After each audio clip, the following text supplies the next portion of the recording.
Hello, this is David Baumblatt from Terabant Leadership. Today's episode is going to be pretty interesting for many reasons. I've got a lot of personal background in this. The issue that's going on in Minnesota with the Somalis and the tax fraud. So this is going to hit a lot of buttons. But again, today's episode is going to be about student loans. Obviously, we're talking about American federal student loans. And the Trump administration is now pushing. We'll see. Hopefully, you saw the pre-clip. We'll see a couple more clips. Well, what they're going to do is they're going to begin what's called garnishing wages. So if you are an American, I pretty much should only go to Americans federal student loans, and you're in some type of default. Again, I don't know. There's probably a lot of legal jargon. You know, you're what is it? You're under you deferred it, you're under default, whatever. If you owe it, they're going to start garnishing. Now, of course, and I think in the video it talks about it. I don't think they're going to garnish, obviously, all your wages. There's a percentage. It might be like 15%, but this can hurt a lot of people. Now, we are going to talk about, like we always do, leadership. And let me first tell you about the audience, and then I'll tell you about my background. So, of course, we're looking at two specific audience members that are looking at this issue. One would be the American taxpayer. As you can see, think on the news what's going on with these Somalis in Minnesota and the bigger picture I talk about. So one is the American taxpayer. The two would be the American student or ex-student who took out student loans, and now you owe the federal government money. So those would be the two categories. And with the leadership advice that I'm going to give, at first it's going to sound confusing. It'll make perfect sense. So first, a little bit about my background in terms of the academia is I do want to make sure that we understand that there's two different concepts. There's the concept of education and there's the concept of academia. And a person with my background, I've got a lot of, just background to talk about this subject. So just for instance, in me, I did 6 years of undergraduate college. I did 2 years at a military school in Alabama. I did 4 years at West Point. So I did 6 years of undergraduate. And then I did 4 master's degrees. That's a lot of schooling. I think the percentage is 4% of the American public have 1 master's degrees. I don't know how many have 4. But I do want to make a point. There's a difference between academia, which what I'm about to, it's overrated. I would never advise to do what I'm doing. I think it's a waste of time, money, and effort. But then there's education, which I do think in America is underrated. And I think Americans many times are becoming more and more retarded. And so the point is if you want to get an education, do you need to go to these institutions like Harvard or whatnot and to get these degrees? For instance, if I'm just looking at my 4 master's degrees, I would say 50% of my time at these institutions were probably not focused on what I was studying. You had to study other stuff. Like anyone who's been to a regular college and you complete your bachelor's degree, you're going to have to take a lot of these elective courses and whatnot. And there's a value even in these social soft sciences. So I'm not just saying that the only good stuff are STEM, science, technology, engineering, math. But what I am saying is we have to, as the customer, you're the student, get to the point of what are you actually learning? And so when you come, so even social science, if you want to learn finance, do you need to get a 4-year degree or a master's degree in finance? Maybe there's probably programs already out here that are not under academia, that are under sort of private tutoring schooling where you could get some type of certified license in finance, or obviously the other skills, whether it be carpentry or blue collar skills. So I want to focus on is to distinguish that education is absolutely vital to a country, to people, to anything, that we have to continue to get educated. But that education should be clear cut, that once you complete that education, if someone should ask you, a layman, say, what did you learn? What skill, what trade, what expertise? It should be pretty clear forward and straight to say, this is what I can do. Obviously a blue collar skill, that's why they're so great and looked high upon. If you say, I'm a carpenter, I could build a house. I get it. But even the social sciences, there's still room for them. But what exactly? Are you a political science major? And I'll do videos on that. But I agree. Let's focus more on the real education, you could say, themes. And a lot of these social sciences may not be as important. I still think they're important. But anyway, you have to go into what is exactly did you learn? And I think going to academia, I think it's overpriced and overrated. So anyway, I've got a lot of experience in that. So let me cut to the chase. Let me see if Shane's, I say Shane, price of college. Yeah, I would, like I said, I mean, let's face it, everyone, the human race needs education. I don't know, something, who's probably the best educator you could have is a father, right? We killed the father. We don't have fathers anymore. Hey, one of the biggest educators I had growing up, my Boy Scout, what was this, the Boy Scout leader? What the hell was it called? I guess it was called I can't even remember these names anymore. My Scout, I think it was called the Scoutmaster, the Boy Scout Master. So it could be your chaplain. That could be, obviously in school. I've always said this. What if you replace single mothers with single fathers and you replace high school teachers? I mean, you go to schools are flooded with women. What if you replace them with men? So I just want to emphasize, I just want to make sure we're very clear on that there's a difference between academia and education. Academia is what we know. It's institution, it's colleges. For instance, the best college that I went to was West Point. It's overrated. I agree. I think it's overrated, but it was just much higher than so I graduated Harvard. Obviously that's a prestigious school. Wasn't so much impressed on that compared to West Point. But I say again, academia, do you need to go to these institutions, which I feel now have turned into businesses? These colleges are big. That's why they love the Chinese. They love the foreign students because when the overseas Chinese come in, the Indians come in, they don't get federal loans. They pay out-of-state full tuition. They have to pay up front either in cash or private loans, and it's a cash cow. So what I'm saying is these academic institutions have turned into global corporations, businesses. I mean, Harvard, Yale, Stanford, these are global corporations now. So their purpose isn't to educate, their purpose is to make money, and it's devoid of that. And I would say one of the changes I would say is I would not give federal loans out anymore to private institutions. If you want to get federal money to go to college, it has to be a public school. Let Harvard, Stanford, and Yale, let them figure out how their students are going to attend their institutions because they're private. So there's a lot of things. But let me cut to the chase here quick. You do writing at West Point. We have something called BLUF. Anyone's been in the military, bottom line up front. So what's the bottom line up front? Leadership. It's going to sound confusing first, but it'll clear up very quickly. So again, if you are an American taxpayer, what would I advise you on these student loan borrowers? I wouldn't have any sympathy for them. Zero. If you got a student loan from the United States government and I am an American taxpayer, I have zero sympathy for you. Just like with the Somalis and everything. But I know it's going to sound confusing. We're going to get there. If you are a student loan borrower, I wouldn't pay back the money. I just wouldn't do it. I mean, you could do it if you want. It's sort of like when the military comes around and wants to draft you. If you want to get drafted in the military, go. But I would not pay off a dime of that. Now, there's consequences, and that's why I'm in an interesting spot. I never realized it, but me being overseas, I've been pegged many times, pinged about people leaving America. One of the reasons is to escape student loans. You actually can do it. And I'll tell you, if I had to go back in time, I would do some things differently because I wouldn't pay off my student loans either. So at first, it's going to sound confusing because you said, all right, David, what's the leadership lesson? You're telling us the American taxpayer should have zero forgiveness on these college kids. I mean, think about it. You're an American taxpayer. Maybe you never went to college. You're working a crappy job, and all these liberal kids, whatever, going to college on tax dime, and then they don't want to pay it off. I totally get it. I would have zero sympathy for them. I would say 100% they're going to pay it.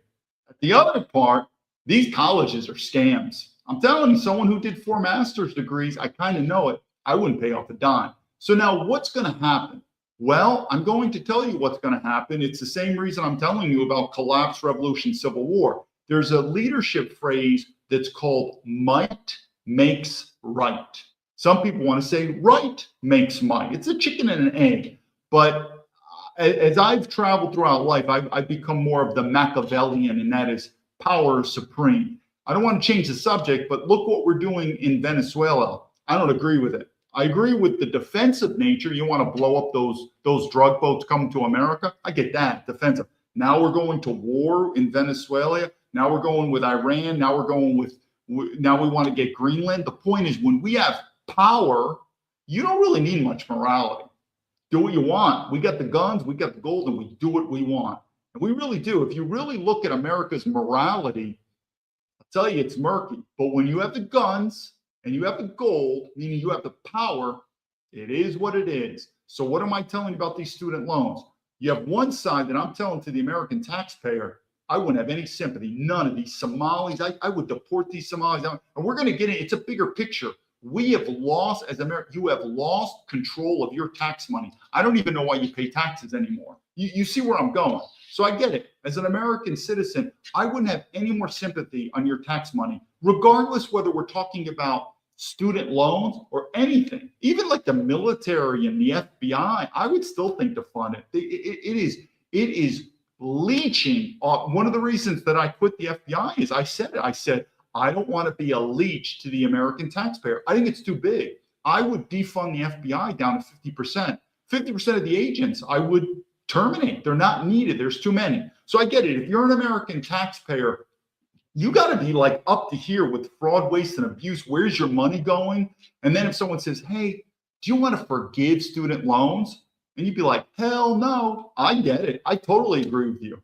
On the other end, I'm telling you, this system is going down to the point of I wouldn't trust this government. Say what? And now you were these colleges, it's scammed. And here's the bigger picture too. Before the United States government gets on their high horse and says, you took out a student loan, you need to be responsible, and you need to pay for it. Who the fuck are you talking to?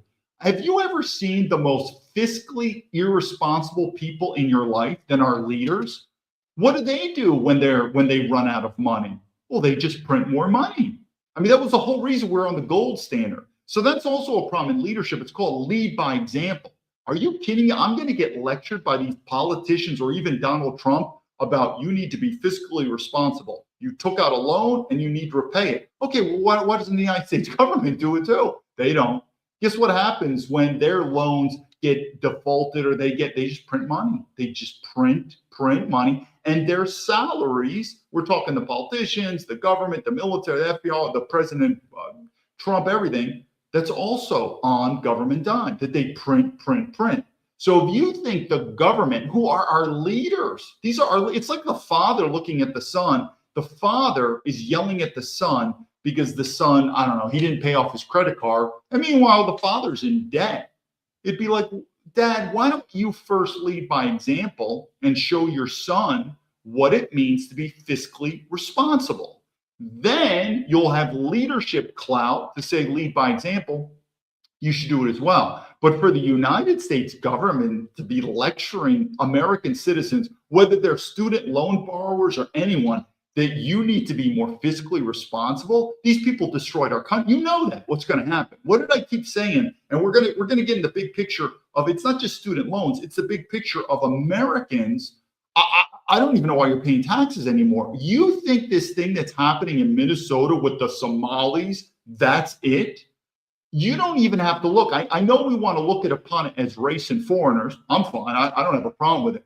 But look even in our own government. I'm telling you, you want to know what is probably the biggest black hole in our United States government? I think I said it before. The Department of War. Man, you go Department of Defense, Department of War. You go in there, my God, it is a black hole of just lost money. Like, where is this money? And we're talking millions, billions, and trillions. So the point is we're looking at the Somalis in Minnesota, which they should be deported. They should have never got citizenship in the first place. I get it. But there are Americans in our government, fraud, waste, and abuse. And sooner or later, the American, and I've said this before, I think Doge was, I don't know, it was a good college try. I mean, I like it, but it ain't going to solve it. The only one that's going to happen is sooner or later, Americans are going to realize there's no way to audit any of this stuff anymore. There's no way to be the FBI agent, the bloodhound, the sleuth, the accountant, the auditor, to get to the bottom of this. It's rampant everywhere. The only thing that's going to happen is ding, ding, ding. Remember the Boston Tea Party? Remember the Revolutionary War? when the colonials finally just said, we are done paying taxes. That's the only way you can really do a clean slate and know your government money, your taxpayer money is not being abused and wasted. It's just say, I'm not paying it anymore. So again, I get the whole deal. You don't want the student loans to have any forgiveness. I get it. But I'm telling you, if you're a student loan borrower, I just want to pay it off anyway. This system is going down. I think we're realizing that the same reason why Trump is pushing crypto. I'm telling you, he's gonna. I keep saying gold and crypto, and I don't want to turn this into a crypto, but part of the reason is the U.S. dollar is going down, and I think more and more Americans are realizing, why am I paying tax money here? It just goes down this black hole. Some people get off good. Some people are getting screwed like taxpayers. And every year, what do I keep saying? Every year, though, you just pay your tax money. And guess what? The government, why should they change? I mean, the amount of, could you imagine, take away this thing with the Somalis in Minnesota. Could you just imagine how much tax fraud and abuse is happening throughout the nation? That if all of a sudden, in about 24 hours or a week time period, if all the U.S. citizens could know what would happen? My prediction, a revolution. I mean, literally, if you all of a sudden knew how much fraud, waste, and abuse was happening with your tax money in that short span of time, all of a sudden, I think Americans would say, I'm not paying tax anymore. Like I said, it's not a big deal, but it is something I'm doing. I don't pay my taxes anymore. And part of the reason I don't pay my taxes is I'm not welcome back in America. My government is ignoring me. Well, then fine, I'll talk to the IRS. Have the IRS contact me. Someone from the United States government. I've been trying to contact them for 4 years now. I've been in social media for more than 2 years on social media. But then 2 years before then, I was contacting them. So my government doesn't want to talk with me. I am personally not welcome back in America. Well, if I'm not welcome, my tax money's not welcome. So for me, it's I know I'm in a very particular position, but for me, it's easy. I'm not paying a dime in my taxes. Why should I? Till I'm welcome. But I go back to the student loan. We'll watch this video and do some more points, but I want to make it known to the leadership up front. If you're an American citizen, I get it. I wouldn't have any sympathy at all for these liberal, yuppie-duppie kids who went to these bullshit universities on your tax money, and now they're crying like, this is not fair. I got to pay off my money. I wouldn't have any sympathy for them. But on the other hand, if I was these kids who took the money out, that's what I'd say to the government. I wouldn't pay a dime. I'd figure out a way. And part two of this, I will show you one of the ways you could do it. This wasn't the plan. I never planned on, but as me being overseas, one of the ways you can get out of your student loans is going overseas. And I'll explain it, because student loans is a very difficult loan to get out of. If you're in America, it's not bankruptcy. It's sort of like taxes and student loans. It's almost impossible to get out of it. But even if you don't want to leave America to get out of it, this system's going to implode. So I have a West Point friend. He's a smart guy. He agrees with me on this. And all he keeps doing is he hasn't paid off his student loans. He keeps deferring it. So it's accumulating interest, but he hasn't paid off a dime, but he's not doing anything illegal, but he keeps deferring it. And he's right. He goes, this whole loan will be forgiven. He goes, I'm telling you, David, give it time. The loans are going to be forgiven. And I thought about it. I said, you're probably right. So everyone is sort of scamming this system because we have corrupt government, that sooner or later Americans are going to realize this system is so corrupt now. Why do you even pay taxes in the first place? And that's when we're going to go. Let me play this quick video here. But I'm telling you, once you start seeing these wages get garnished, what is that going to do in America? What's the anger level? What's the economic level? It's just one more nail in the coffin of America. This system's not going to work. And like I said, I look at the student loans as sort of this 50-50. It's going to be push comes to shove. Whoever has more power wins. And who do I think is going to have more power? The student loans people. Because this entire U.S. dollar is going down. You're going to see money printing like you've ever done before, and so many other things. That fiscal responsibility has never been something the United States government was good at. Never was good when I was in the government. It was all funny money. When I was in the FBI, funny money. They don't care. We spent so much money. The thought of the term fiscal responsibility working, whether you're in the military, in the intelligence areas.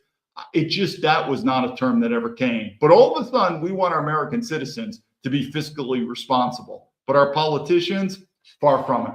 Let's watch this real quick here. Changes are coming to those who are behind on their student loans. The government will begin garnishing wages. And there is a large population of Chicago borrowers who could be impacted by all of this. Ray Kaplan is an expert in student loans with Kaplan Law Firm. She's joining us now to provide some more information. I think one of the big questions people have is who is going to be selected first? Do we know how many people? We know it's 1,000 at first, so that's not a huge number for the whole country. Right. So there are about 44 million borrowers, and there are about 5 to 6 million borrowers currently in the United States who are either in default or at risk of being in default. What that means is that you haven't made an appropriate payment on your student loans for over 270 days. And this only applies if you have federal loans, not private loans. Okay. Is this just at random though? Like how they're choosing these groups of people? That's a good question. I'm not actually sure how they're choosing who they're going to garnish. I think that most likely it's people who have been in default for the longest time because federal student loans were on this big pause for 5 years. And a lot of people forgot that they even had student loans. Can we backtrack for a second and sort of explain to people what's been going on and where things stand today? Because I think it has all been so confusing for folks. Obviously, under a different administration, there was one set of rules and one plan, and now we've moved on to something else. It has been extremely confusing, even if it is something that you are really keeping track of. We follow it very closely for our clients, and it has just been whiplash, basically trying to keep up with the changes under the different administrations. And remembering that federal student loans were paused for 5 years. And during that entire time, both administrations kept talking about different types of loan forgiveness. And a lot of people assumed that their loans would be forgiven because they had stopped their collection efforts. And so part two, we're going to talk about the student loans. These are pretty tough loans. And when I say tough, you really can't get rid of them.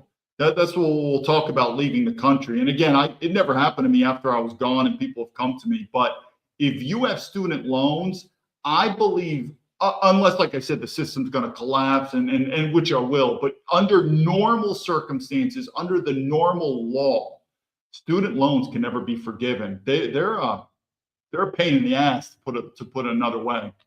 now they're getting more aggressive in revamping those efforts. And now it's time to pay your student loans. And if you haven't been paying, and if you're in default, they can go in and garnish your wages. So if you are notified that you're one of these people who has to start paying, how much are they going to be asking for at first? Do you know? Well, so if you're already in default and they're garnishing you, that's called an administrative wage garnishment. They can take 15% of your take-home pay. So if you're making $50,000 or so per year, that would equal about $480 per month. Now, if you avoid default, which everybody should be able to avoid default, there are great payment plans available. And if you were to enroll in an income-based payment plan, your monthly payment could be as low as $0 per month instead of having to endure that $480 per month. Or you actually might be eligible to have your loans forgiven. There are so many forgiveness options available under the statute, just people don't know. That's so interesting that you say that, because I think for a lot of people right now, they're thinking, oh my, if I'm one of these folks where we got another video. Let me tell you this story in China, though. I think it's a pretty funny story. When you're in China, you run into some weird fucking people. I should do more videos on China. Again, remember I said academia is overrated. Again, I have 4 master's degrees. That gives me some credentials to talk about academia. Overall, I would say it's overrated. Education, though, is not. And so if you ask me what has been the biggest education of my life, again, besides my childhood, you always have to give it. I mean, I grew up with a father. Today in America, you're lucky if you have a father. So that's why we screwed you. Sometimes I feel like I'm doing these videos now as a father figure to help out the younger generations, because we fucked it up. The baby boomers suck. Generation X, I'm a Generation X. Pussies, cocks. I'm not really thrilled with my generation. And I've said, I think the future's got to be the future young white man. And I'm telling you, you got to be ruthless and educated. So besides my childhood, great education. Again, I had the luxury of having a father. Good luck in today's day if you had that. But then I'd probably say the military, West Point, and then China. Those two. Now, I mean, I've learned other stuff. I need stuff I learned in the FBI, but I would say the military as a whole, I spent 6 years in military colleges. I could do a video on that. People know I should do videos of military college, active duty, but then China. So let me get to the point. And it relates to student loan. This is when I first found out about this. So the first thing I should say is I never fled from America.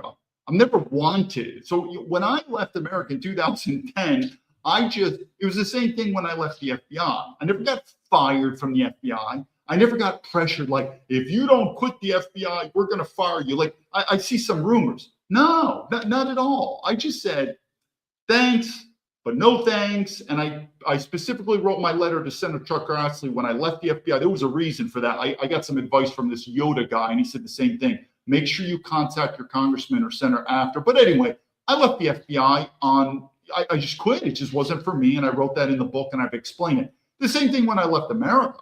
I wasn't fleeing America. I'm not under arrest from the FBI. Obviously, there was an investigation on me, but they don't even have the courage to face me.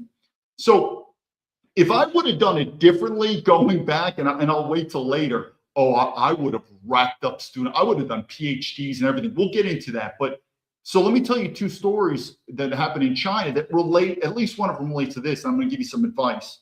So you do find people, because China, like a few other countries like Russia, are outside the legal bounds of America. Again, I'm not here to be a cheerleader for China. I'm just telling you the facts that the Chinese legal system, there's no extradition treaty with China. So China is a different world. Because when I lived in Europe in many ways is an American colony. It's cool. I like Europe. I think Switzerland and Germany is great. I think the UK is great, but it's an American colony. So America will reach over in Europe. America ain't reaching over in China or Russia. And there's probably some other countries like North Korea. So you do get some interesting characters in China that I was like, wow. So I'm going to tell you two stories, and one story relates to this. I'm seeing Giovanni. I'll come back to any questions. I'll come back to. Let me tell you the story quick. But it also shows about the American legal system. I think I was in Chengdu, China. Chengdu is in a place called Sichuan Province. There I was studying at a university called Xinan Caijing Daxue, which is the what's the English story? I don't know. It's like the Western Economic University. I was studying Chinese there. This is in their capital of Sichuan, which is called Chengdu. You probably heard the name Sichuan food. Maybe I think there's restaurants in America called Sichuan. So anyway, I lived in Chengdu for about a year. And I remember so I was still in the beginning of China, and just two stories off the bat that it was like, man, these are Americans too that I ran into. The first guy, and so I went to China. You could say on normal stuff. I wanted to go to China. I wanted to study the Chinese language. I was already fluent, but I wanted to master the language, learn about the country, and then also for economic things to start a new life. Yes, it's kind of weird. You're going to China. I get it. But same thing if a guy wanted to move to France or Germany or whatever. Americans are leaving abroad. But that was it. That was it. So I met one American and I said, what brought you to China? And he said, he goes, there is a warrant out for my arrest. Now, there's a lot of Americans that have warrants out for their arrest that are living in China. There is. But his story was interesting. I said, obviously I don't tell people I was FBI, so he knew nothing. I do tell people I was military, at least back then. I was proud to be a military veteran. Doesn't mean anything to me. You don't have to thank me for my service anymore. I think it's overrated, West Point and everything. So I would never tell people I was an FBI. So he would just say, he goes, I have an arrest warrant out for me. Now, there are other stories of American citizens who have arrested. I mean, some of these guys are pedophiles, and it's weird. China is a very weird country in that sense that it attracts good and bad, we'll say. But his story I actually had sympathy for. I said, what did you do? He goes, I didn't pay child support. And I didn't even know that's a crime. I said, what? He goes, yeah. He goes, I'm wanted by, I forgot what department it is. The FBI, we don't investigate. I don't even know. I mean, we investigate federal law. I guess it's a federal law. But anyway, make a long story short, he was married to a wife. Talk about a good banner that says another reason not to get married. I couldn't believe it. He goes, I married an American woman. He's American. We got divorced. She gets custody of the children, and the judge orders him to pay child support. I forgot how much money it was per month. And then he became unemployed. And he didn't pay it. He got sent to jail. I said, again, at that time, I said, dude, you got to be lying to me. I said, there is no way you're telling me you get sent to jail for not paying your child support. And of course, if you get sent to jail, how the hell are you supposed to work? I mean, that's not a good way if a woman wants to get her money for her children, if the man's in jail. I mean, how can he work? But he goes, no, I was sent to jail. Then I got let out and on some type of probation, but he got a job, but he wasn't making payments. And he just said, it's burying me in debt. He goes, I can't make these payments. So I fled the country. I should do a video on that. I know I'm doing a tangent because the second one goes to student loans. We're going to get back to student loans. But when I heard this is, again, a lot of Americans, maybe the viewers, you've heard this story. I'm telling you, I mean, I'm a grown man. When he told me this story in China, I first thought, dude, you got to be lying. There's no way. Obviously, in the FBI, I never investigated anything close to that, never heard about that.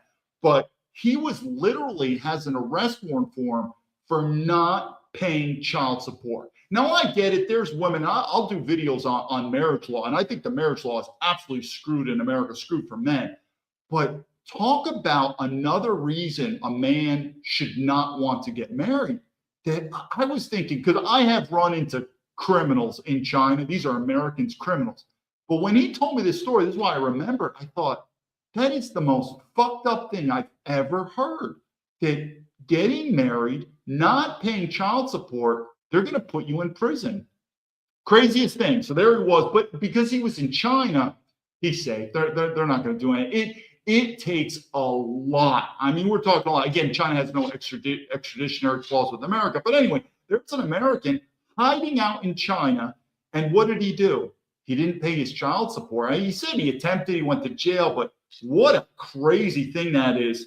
Let me tell this one story, and then I'll go back to the comments, and then I'll tell you what I would do differently if I would have left America, when I left in 2010. This is kind of a father to talk to young guys, because if you're an older guy, it doesn't matter. But if you're in your 20s or 30s, where you're at that college age, I would have done things differently. So the second story was student loans. I met a guy in there. He was an American. And I said, what brought you to China? I'm still waiting for these people to say, oh, I wanted to go to China to study Chinese. Many times you don't run into them. He goes, oh, I'm in debt. And I said, you had to leave America for debt? And he goes, dude, it's student loan. And I remember I took out student loans too, but I didn't understand the significance behind it until he told me. And then I did research because, again, I was like, is this guy really telling the truth? And student loans are a very particular loan. You can't really get out of them. Now, I do believe it's going to happen. I told the story about my West Point friend. I think the system's going to collapse. So we all know when a system collapses, you're going to get out of so many things. I mean, student loans is going to be who cares. But it does take that monumental collapse to get out of a student loan. They're not like any other loans. So he left. Now, this is the advice I'm giving to people if you want to take it. But it is the truth, because living overseas, I realized it. If I would go back in time, or I'm looking at you, if you're a young kid, but if you do this, you have to be able to follow these other variables, which was me. Like when I left America, like I said, I'm not really on this podcast saying, I really want to go back to America. I mean, it'd be nice. I think I should be entitled to go see my family. Maybe I got a business. It's unconstitutional what's happening to me. But if I can never go back to America for the rest of my life again, I'm fine. It's not really that big of a deal. Just leave me alone overseas. That was my biggest issue. But again, when I say this, if you go this route, you have to understand these secondary variables you're going to have to do. So the first one is this. If you're a young American kid And you're like me, that you're like, I'm leaving America. Because I'm telling you, it's difficult to leave America. How much money do you have? Do you speak languages? Do you have a permanent residence? It takes a lot. So you want to arm yourself with as much ammunition as possible. Now, if you're a rich kid, who cares? You're fine. But let's face it, most American young 20s or 30s, you don't have much money. This is one thing I would do. I would max out student loans. I would get a PhD. But make sure whatever you study, because we all know it, there's a lot of garbage at these universities. Try to study something that is going to have practical value, meaning getting a job in another country. I don't know, study engineering. You can study finance, study computer science. You get what I mean. Just make sure it's a legit major that when you're in another country, that skill set, you'll be able to add value. Start your own company or get into a foreign company. So choose the major correctly. Just max out your student loan. Go all the way to PhD. You know, you'll arm yourself to the teeth and then go overseas. Now, though, here's some variables, though. If you ever decide living overseas where you're like, you know something, I'm living overseas and I really miss America and I want to go back permanently, you still could go back. The friend was telling me, you still could visit. There's no arrest warrant. That's another, there's no arrest warrant for student loan. Now, Trump may change this, but there's no arrest warrants for student loans. So you still can be able to visit back to America and come, like on a tourist visa. But one, your credit score will be absolutely shot. So know that your American credit score will be shot, number one. Two, if you decide to come back to America and get work, your wages are going to be garnished, number two. And then there could be some issues with Social Security, but if you left early, meaning once you hit that age, they could garnish wages and Social Security. But I'm telling you, there could be another tidbits that I'm forgetting to say, but generally speaking, if you plan to permanently move overseas and never return to America, at least to work, and oh, by the way, you don't want to have any property and close your bank accounts just in case there's any type of forfeiture or confiscation of your house. But if you really permanently leave, overseas student loans, there's really nothing you can do. I've run into them. Oh, because what I didn't mention is there was more than one. I ran into a lot of people overseas. These are American students. In fact, I also ran into UK. I don't know the law in the UK, but it sounds similar to America, where they're in debt with student loans, but if they leave, the same thing happens. But anyway, if you're an American and you already know that you're going to leave the mothership of America, a great advice I would give you, do it at your own peril or your own danger or your own due diligence, but maxing out student loans and getting a practical education, the best practical education you can in this academia, and you go overseas and you never plan to return to America on a permanent basis where, because your credit score is done, if you get a job in America, they're going to garnish your wages, this and that. But if you're fine overseas, I would have done that. I would have stayed. I would have got a PhD. I would have done a lot more education than I would realize. But that is a possible way. And you're seeing that more and more. And that's another thing I should tell you. When I saw that in China, more and more and more that's happening.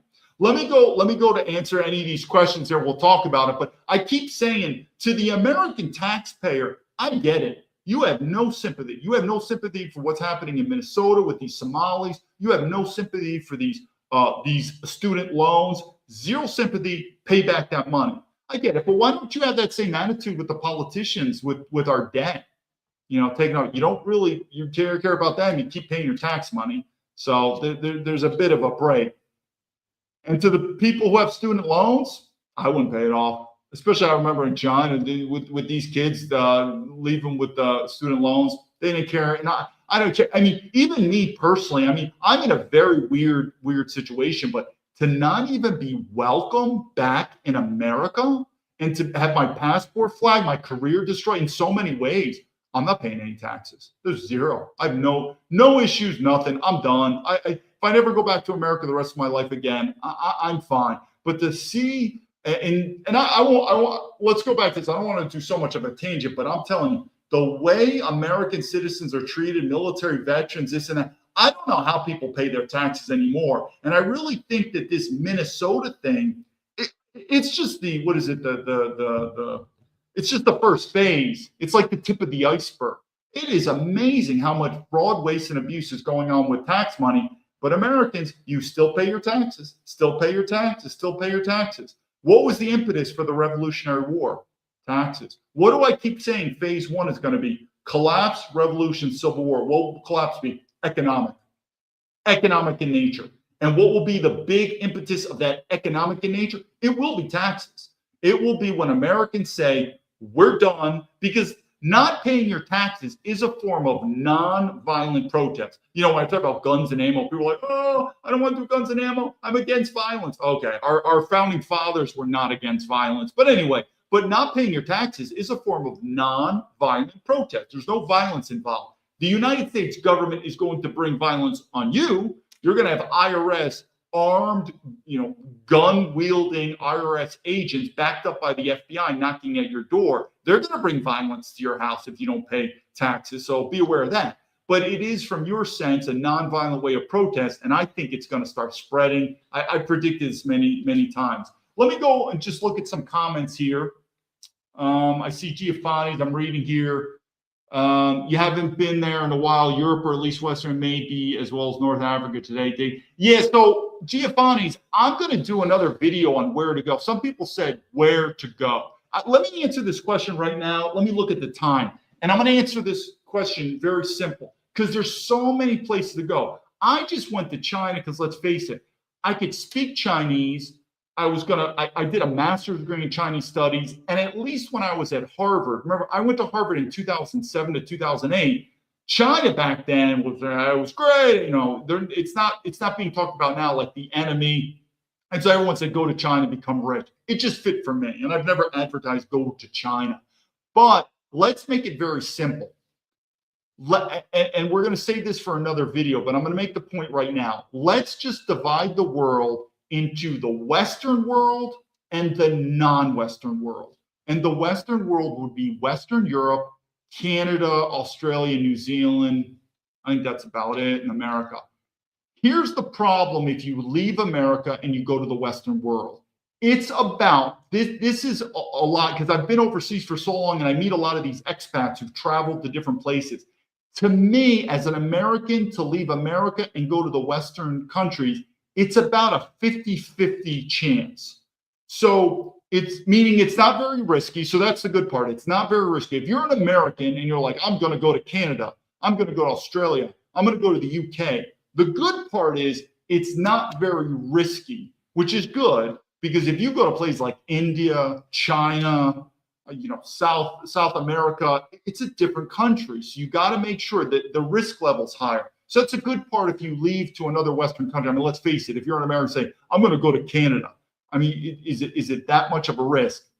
The downside is, though, it seems about a one-to-one, and that is for every American that I could find that says, I left America and I live in Ireland and I love Ireland. I feel like I could find an Irish person who left Ireland, who went to America, who said the same thing. He's like, Ireland sucks. I'm so glad I went to America. So it's kind of like 50-50 in terms of, because the problems that we're having in America are very similar to what the problems they're having in Australia, in New Zealand, in Germany, in the UK. The good part, though, is you're going to another Western country. I cannot tell you. Remember, I keep saying the biggest edge. I should do more videos on China. I compare it many times to the movie Willy Wonka and the Chocolate Factory. It is very weird. I need to do more videos. I've never, you could say it pushed me to really limits of understanding people in life. It's a very different, strange culture. So the good part is they're not suffering what's going on in America. It's a different world. The bad part is you better be ready to adapt. You are going to like when I was stationed with the military, I chose Germany. I wanted to go to Germany. I was so pleased. To this day, I'm very thankful that the U.S. Army gave me my first choice and I went to Germany. But as an American, if you go to Germany, you'll feel a lot of things are very similar to that with America. So that's the good part. It's like, hey, dude, I feel like I can make my home in Germany, my home in France, my home in Italy. That's the good part. The bad part is, man, if you think feminism and liberalism is bad in America, They got it there too. So we'll do another video later on other countries, but I would say no, but again, everything could change. There, again, for every American, I can see an American who's like, I left America and I live in southern Spain now, and I'm so glad I left. I do. I know people, Americans who left, they're living in Portugal, they're living in Spain, and they are so happy they left.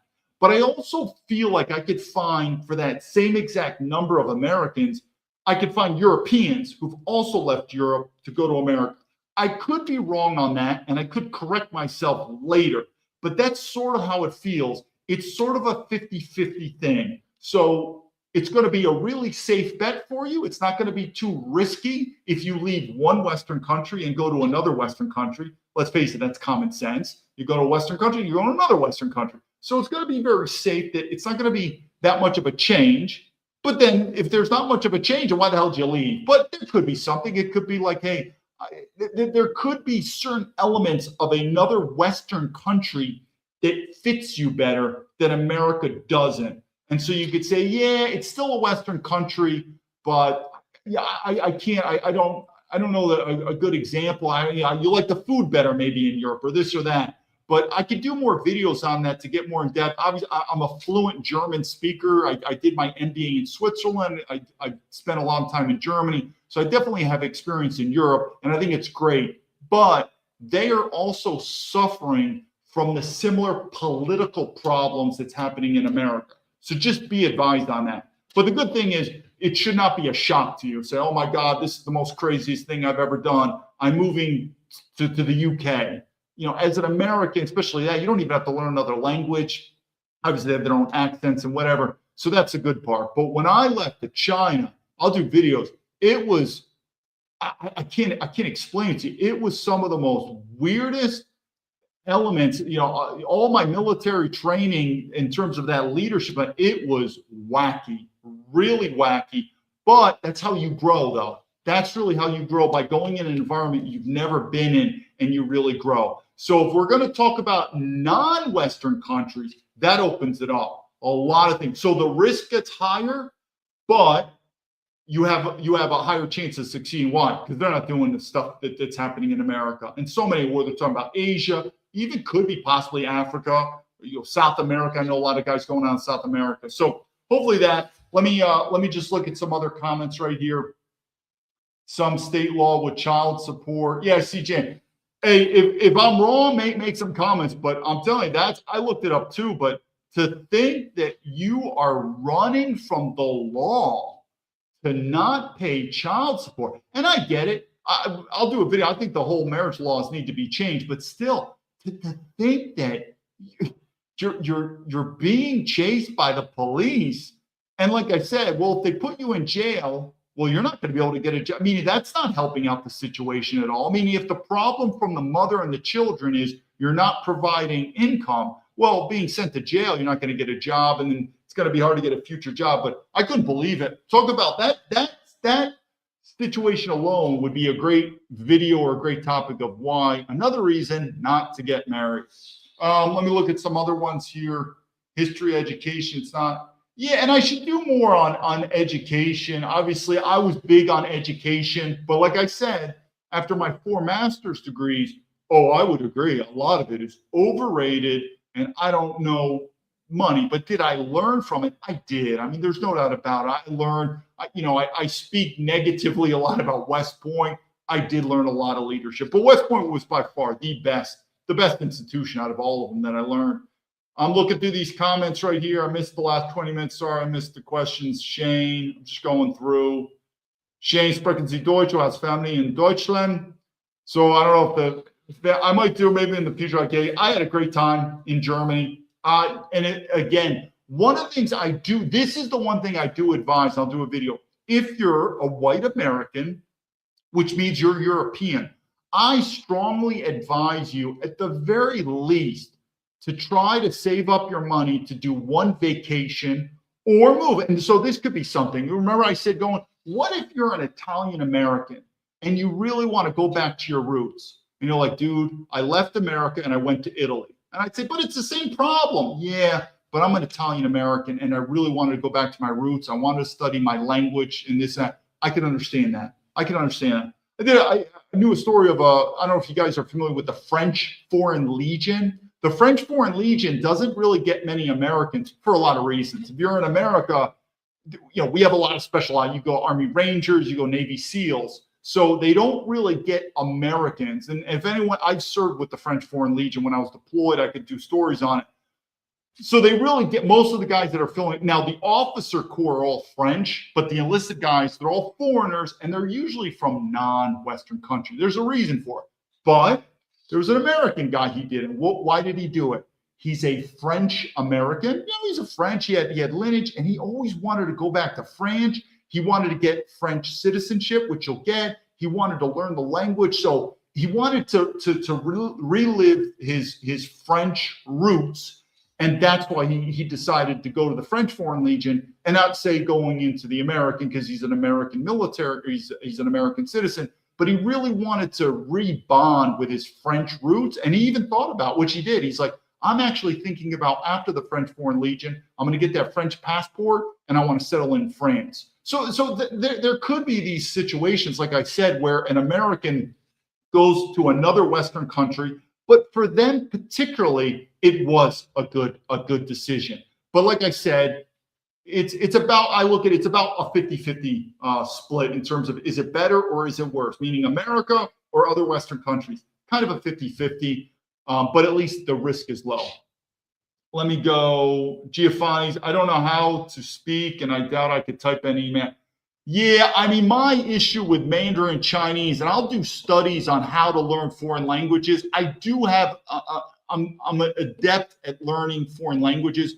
When I was, just to give you an example, when I was in the military, I can't even remember that. I'm also dyslexic. I don't know how, I'll tell you how I did 4 master's degrees, but I was all through dyslexia reading classes in school, almost got held back. And there's a reason I was able to go through all those master's degrees. And there's a reason I do it, but it goes back to how I do well in languages. But anyway, in the military, there's something called the, that's why I don't remember sometimes these titles. It's called it's not the ASVAB. I don't know, any military guy, it's called the DLAP. It's a language test. They measure your language speaking ability, because in the military, they also want you to train with foreign languages. The easiest foreign language to learn, but remember, we're Americans, so our mother tongue is English, would be Spanish. Now remember, they're not all languages. These will be all critical languages. So Spanish is considered a critical language, probably the drug trade, the drug war, stuff like that. So that's the lowest level. So you got to, if you are not qualified, if you don't have the potential to learn Spanish, you are really not good with languages. And it's an interesting test. It's a made up language. I know it's maybe hard to explain, but you take the test, it's audio and you write, and they just make up this language, and they measure your ability to learn a foreign language, and you're rated on levels. And the hardest is Mandarin. So a lot of people, and so that's why before they invest in you in the military, for you to learn a foreign language, you have to take this test. And if you don't have the potential to learn the harder languages, well, they're not going to invest in you on it. And you'll either learn Spanish, or if you're really bad, maybe you're not going to learn any. But so what do I mean by that? Mandarin, so my language is Mandarin Chinese. That's the official language of China. I know Giovanni's mentioned Cantonese. Cantonese is still found in Hong Kong. It's found in the province of Canton, Guangzhou. It's also found in Macau. It's a little place. So there is still Cantonese, but the official language is Mandarin. My advice to you, learn Mandarin, it's tough. I got to admit it. I mean, learning German, so I'm fluent in the German language. As an American, before you look at exotic foreign languages, first ask yourself if you want to move to Europe. Because if you're thinking of French or Italian or Spanish or German, that is a much easier way to go. And I'll do videos on how to learn foreign languages. But Chinese is just an animal. It's to the point of, it's still an animal that I'm still surprised I could speak it and listen to it. Like when I now speak German, I really look at European languages as English with a twist. It almost sounds like, we'll do a quick German lesson right now. I mean, just the word. So we're going to use the word water. So we're going to compare to learn Chinese and German. The word for water in German is Wasser. So, kann ich ein Glas Wasser haben? Kann ich ein Glas Wasser haben? Can I have a glass of water? Water, Wasser. It kind of rings, it's similar, and also it's phonetic, just like English. So the word for what, I don't know, it's like Wasser. So you get it. Now, if I say Chinese, the word for water, shui. So first of all, you can't write it. You got to know the character. Good luck with that to memorize the character. And no, it's not shui. It's not shui. It's shui, the third tone. So if the tones are off, you're going to speak another, it's going to sound something else. And shui, water, doesn't sound similar. Like here's another example. We're going to use the word bread. Bread, the German word for bread is Brot, B-R-O-T. Pretty similar. Bread, Brot. Spell it, same thing. Do you see how quick European languages are? What's the word for in Chinese? Mian bao. How's that? And learn how to write mian bao. And basically, mian is wheat, and bao is it's a bao. It's like a ball. Like it's a ball of wheat. It's bread. So I'm not saying, hey, I mean, if you want to learn these hard languages like Arabic and Chinese, go for it. But I just warn people that the level of work, I would first say, if you're a white American, first look at European languages, if that's where you want to move. But if you don't want to live there and you want to live in another place that needs that language, you might have to look at it. But notice I said there's a difference between academia and education. At least learning a foreign language is education. You don't need to go to college to learn a foreign language. Now, you might have to go to a language school. You might have to get a language teacher. You don't have to go to Harvard. So, you don't have to waste all your money. So language at least is a skill set where you'll get, your money will come back if that's what you want to do. So I do want to emphasize this again before we break is I keep saying that academia is overrated. And for you guys with your student loans, I guarantee a lot of kids have student loans with these worthless degrees. And you can blame the kids, I get it. But when you're an 18-year-old kid and now you're looking at Harvard, these big multi-billion-dollar globalist corporations, that's what these colleges are. Did they sell them a bill of goods? I do. And there's a lot of kids looking at these worthless degrees. But I get the American taxpayer says, I don't care, pay. I get that. But let's make these politicians pay too. Stop printing the dollar like Donald Trump is doing. But anyway, back to the language. At least that is a skill set. You don't need to go to college. You could even learn it on your own if you can. But I'll do another videos on that. Let me just go. If there's anyone, I will learn. Shane. I think Shane's saying I've got mostly Austrian, Dutch, and German. I say it again, and this is something that China has helped me out. Notice I said I've learned a lot from China. That we do a lot of whitewashing in America. And what do I mean by that? White isn't a culture. Forget about your history. Forget about, we all say race doesn't matter. And they want to do that to weaken us. And who's us? Well, if you're an American, generally speaking, our forefathers come from Western Europe. So they want you to forget about your history. I strongly suggest not to. Learn your history. Are you an Italian American? Are you an Irish American? Are you a German American? Be proud of your European heritage. That's where our forefathers come from. We are, and I look to the Europeans, we are brothers. You're an American colony. If you're European, you should know this by now. But we are brothers. And as a white American, I strongly advise you, and I'll do videos later, but I would really try, if you come from a certain country of heritage, and if Shane is like, man, I'm mostly Dutch or mostly Austrian, I'm telling you, try to take a vacation back to your homeland, your motherland. It's a big deal. The problem is though, now you go back to Europe. I had a friend when I was stationed in Germany, even back then, he's like, dude, I'm coming to visit you. I want a beautiful blonde hair, blue-eyed German woman. Yeah, we went to Berlin. Even now, it's even worse. So the point is if you think you're going back to Europe to be around all these beautiful blonde hair, blue-eyed white people, yeah, think again. Talk about white genocide. It's horrible what's happening in Europe. And like I said, if you think the feminism and liberalism is bad in America, it's even worse in Western Europe. Eastern Europe's different. You go to Eastern Europe, you're going to see white people. You are going to see white. It's a very different culture. And that's a language I never talked about, but that could be something where a white person is thinking about learning an Eastern European language going there. But you're going to find a lot of white people in Eastern Europe. But Western Europe, holy moly, get ready. It is really bad. Let me just Shane, I found German to be easy. It's always made sense. One thing I'll give the Germans is this.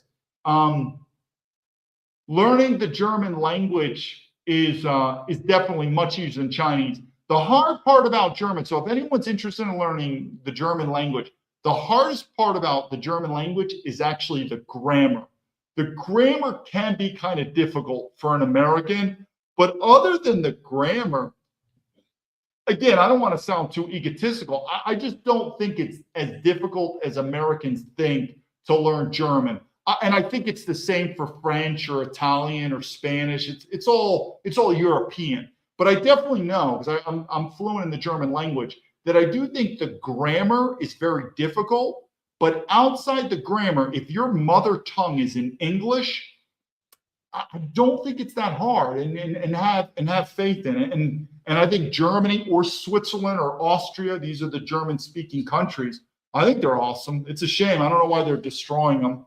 Giafani's, I think you're speaking something like Spanish. Yeah, I used to say at one time. I went to a public high school in America, so I had to learn Spanish growing up. Spanish is a good language to learn now. I believe in America, Spanish is the #2 most foreign tongue language in America, and Mandarin Chinese is #3. But Spanish is especially talk about a place you want to leave America and you're thinking about South America, it's a very practical language, or live in Spain. So Spanish has got a lot of practicalities. Shane, what do I think about Alaska, this and that? So one of the things I would say is this. I keep saying this, you have to think about doing 3 things if you're an American. It's going to get bad. 1, you could do what I did, leave, totally leave. 3, and this is what Shane's talking about, you could almost say going off grid. And he mentioned Alaska, but you're looking at a very rural America. Think of Wyoming, Montana, Alaska, where you're just getting away, meaning the collapse is coming. You want to remove yourself, live a self-reliant life. So you need to be around nature, wilderness. So you're going to have your own, farm off the grid. So that is a choice. Whether is Alaska the best choice, whether it's even maybe going to Canada, the wild Canada, or going to Wyoming, or going to, whatever, Idaho. So that's another choice. Or the third is, what do I keep saying? You better get politically involved, but state level. You need to form a white homeland. You need to form a base. It's not Washington, D.C. I just disagree with these MAGA people who are like, we're going to take back Washington, D.C. We're going to take back America. America, dude, it's gone. It's over. What you can do is maybe take back and whatever. Again, I'm not too much of a fan of Texas or Florida, but there's got to be states out there that are really starting to lean probably white nationalism. And you better get politically involved and basically say, forget the country, meaning it is no longer America first. It is, I don't know what Montana first, Wyoming first, and I don't know where that state would be, but it's going to go there. You're seeing it happen already. People leaving blue states, going to red states. You are going to start seeing very soon these red states come up where you're going to say, I don't care about the president. I care about my governor. And you are going to put more and more pressure on the governor to put that state first. So again, 3 choices in terms of leadership. Leave America altogether. That's what I did. 2, look sort of like off the grid, self-reliance, farmland, country, where you're just going to weather the storm. It's like, this ship is sinking. I need to get out, and I need to just take care of me, myself, and my family, and I'm going to live sort of off the grid in a way. Or 3, you're going to fight, but I just think America first is a day late and a dollar short. I don't really know what state it is yet, but it's going to be sort of one of these white red states that's going to come up. All right, let me keep going to any other questions. The grammar. Let me go last one. I see, Jet, if the shit hits the pin, U.S., Alaska may be independent anyways, but Russia and China will race to take it. Yeah, this is where, again, I'm not a Russian expert. Even though I should do videos, I met a lot of Russians when I used to live in Beijing. Beijing is still my favorite mainland Chinese city, and that's where most of the Russians, the Moscow embassies, unbelievable. It's hard to accept. China ain't going to do it. China ain't going to do it all. China has a lot of problems internally to keep their country together. China has no ambition to take over America. Their ambition is to get there. And I guess what I'm saying is go back to that movie Red Dawn.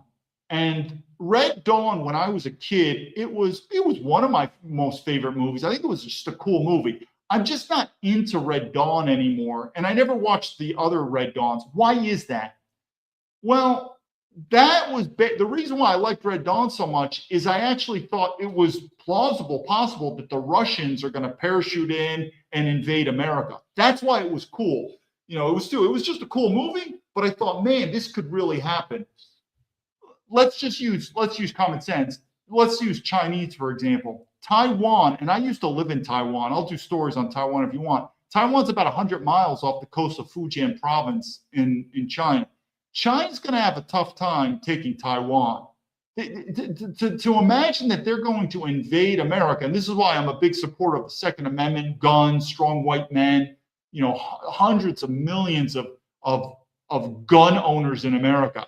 There's no way it's going to happen. The best way to keep China and Russia off American soil is to empower the white man with the rifle in his hand. It's just not going to happen. I'm not going to explain too much on Russia. Russia does have some tendencies. I can't, but not for China.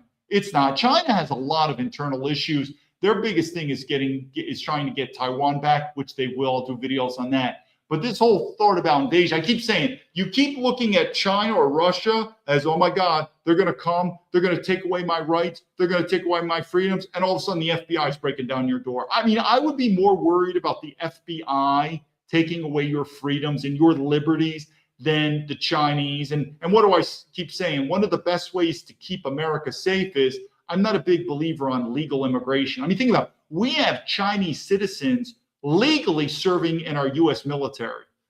Whoever came up with that idea, what are we, the French Foreign Legion? So China's the enemy, but we're going to allow Chinese citizens to serve in our U.S. military? Who came up with that good idea? Probably because American men don't want to serve in our military.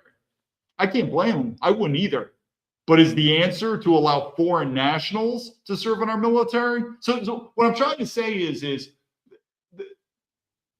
you have more dangers to fear from our own government. Look at Director Wray of the FBI, that traitor. He probably should have sealed the southern border, right? I mean, was it China or was it, whose responsibility is it to seal the southern border? China or the FBI director? Yes, the FBI director, that would be his responsibility, not ICE. He could have easily declared that a national security threat and the FBI could have taken charge, but he didn't. Why?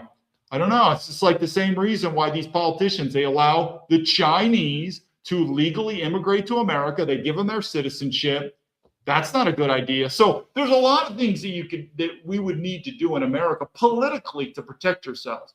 But the whole invasion of China or Russia coming in there, I don't know, I'd be more worried about the FBI knocking on your door right now, taking away your guns and putting you in jail.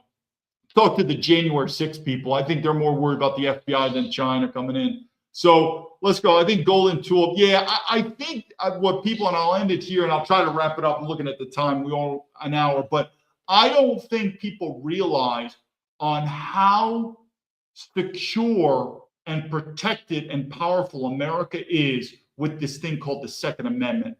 When you have a country filled with gun-owning men who know how to use these rifles and are willing to shoot and kill with these weapons of war, that is probably one of the best ways to protect your country from a foreign invasion. And I just don't think people realize how big America is, what the population is. And what do I keep saying? The biggest threat to America's safety is internal. It's internal. There was no, out of all my times, even working from intelligence, there was never plans of any type of invasion. I mean, now, unless it's nuclear, that could be, now, there's only so much you could do with guns. I mean, if we were ever nuked, that nuclear war is not my specialty, and that is a whole different topic, and we need to talk to a special. That is obviously a game changer. It's a wild card. But I'm talking about conventional military. The thought of an invasion, and I go back to the movie Red Dawn. The movie Red Dawn now, it's still cool, but it's just not really cool anymore just because it's so fake. It just would never happen now. Where I was a kid, when I saw Red Dawn, I thought that, man, this is a possibility. Wow, this is amazing. We might be at war with the Russians. It ain't going to happen. Their manpower is not there. There's no way the amount of gunfire that could be mobilized in America with our population, our landmass. There's no way there would be any type of invasion. It's something that the movies can do. So I'll go to Shane. I think Shane said Lincoln's no foreign enemy will drink the Ohio River. Yeah, I think the same thing. Golden Tulip, you have no idea about gun storage all across there. I mean, this is where most countries like China, there's no guns in China. The military has them, but I think a lot of Americans don't realize, even with Europe, that our gun culture, there's nothing like it in the world. It really is nothing like it in the world. And truly, we have guns to protect us from the biggest enemy. That's the United States government. It really is. But if you think some foreign government is going to do an invasion force, I mean, I'll do videos on Taiwan. China is going to have enough trouble invading Taiwan, let alone crossing the Pacific Ocean and doing a land invasion in California and going. It is something that sci-fi would be. That would be something that would mobilize the American men to take their guns. And the first thing they would say is, man, I'm going to fucking shoot these chinks and gooks, man. You hear, man? The chinks are invading us. Fucking kill all the chinks. I mean, it would just, that would be almost like a sci-fi cool movie, meaning a sci-fi. It just never would happen. Like I said, I would think if you're an American who's worried about who is destroying your Christianity, who's destroying your European ethnicity, and who's taking away your freedoms, it's about 90% domestic. It's 90% domestic. Look at these Somalis that are just stealing our money. Did they really do it themselves? Do you really think these Somalis are that smart of people that they did it themselves? We have been, the Somali people and the Somali government never betrayed us. We were betrayed by our own globalist government, our own globalist corporations. I would literally put, I think I wrote this in the book, the number, 90% of the threat that's going to destroy America, your way of life, will be domestic. And it will come from the globalist government, these globalist corporations, and these globalist entities. That would be my biggest fear versus truly a foreign threat like North Korea, like China, Russia. It's just not even close. So let me, China sent Lucky Dave. I think China sends in migrants first to overwhelm the. Well, and again, I think I've made it very clear. I do not support legal immigration. I wouldn't give the Chinese any citizenship. And I see it. I'm on X and I see these and I see a lot of them, but I see these Chinese Americans who are like, I left China and China's evil. China's communist. You have some of these Chinese people that are running for congressmen and they're MAGA, and the MAGA people love them. Like, hey man, I'm amazed that you have these Chinese American. I'm an American born and raised. I'm not welcome back in America. I'm a military veteran. And you have Chinese people. Not only you gave them citizenship, but they're going to be, when America needs Chinese women to be your leaders, you know something's wrong. But I'm still to this day, I wouldn't, remember, China will never give you citizenship in China. Never. Unless you're Chinese American, they will. But I'm assuming you're a white guy. If you're a white guy, you can never, ever become a Chinese citizen. Well, it's very simple.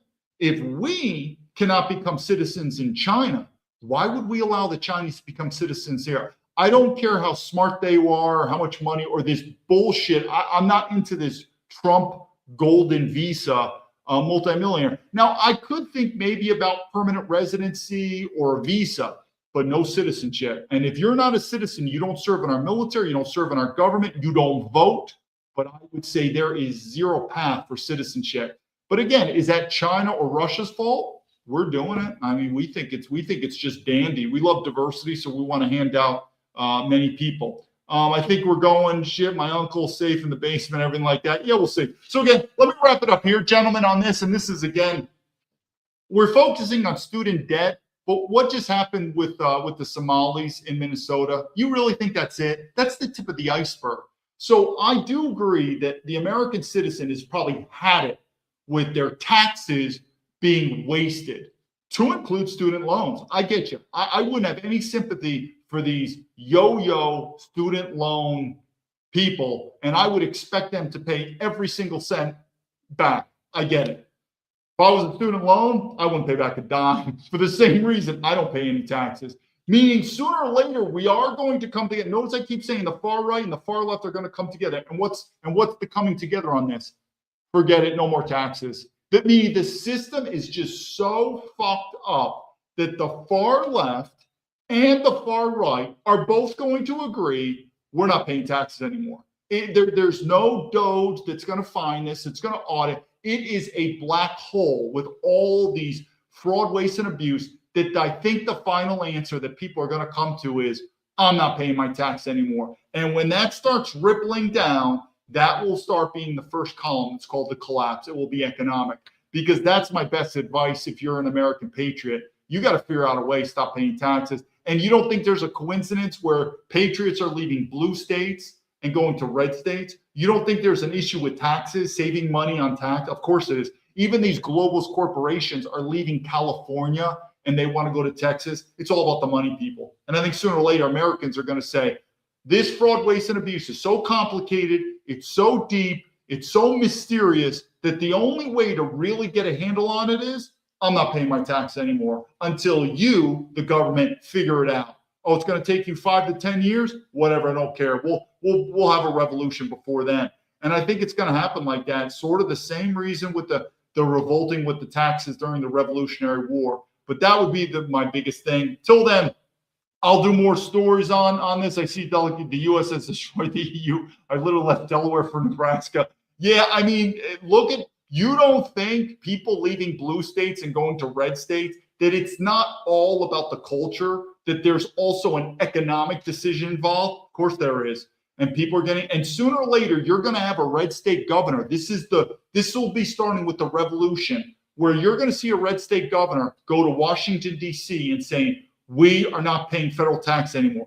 Picture a red state governor. Now, he's going to need protection. State troopers, National Guard, they're going to have to protect this man. And he's going to say, if you come to my state, we don't pay federal tax anymore. Screw them. We're not going to be dependent on the federal government. You don't think people in America would be like, that sounds like a pretty good state to go to. I'm going to go to Montana. And he's like, if you come to this state, you have to put Montana first. And you put America second.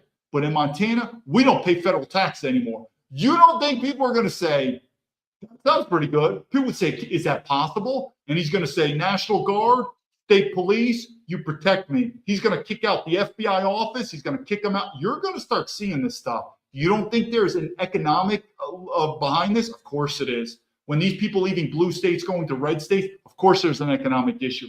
So again, student loans, the Somali fraud, when are we going to stop people until people just say, I'm done, no more taxes? And when that happens, now we're on the first leg of collapse. I think that's it. I think we're good. I'm going to end it here, gentlemen. I'll do another podcast in another day or so. I appreciate your support. If you could press like and send this abroad, you're going to start seeing a lot what I'm doing, my rhetoric. The thought that I'm censored, we see it. This is another reason why to pay tax. The way we are being treated by our government, the way as a military veteran that I've been censored and not welcome back. And someone would ask me, David, why don't you pay your taxes? I'd be like, do you have any clue of my story? Or please tell me you have no clue about my story. Because if you do, that's one of the most retarded questions I've ever heard.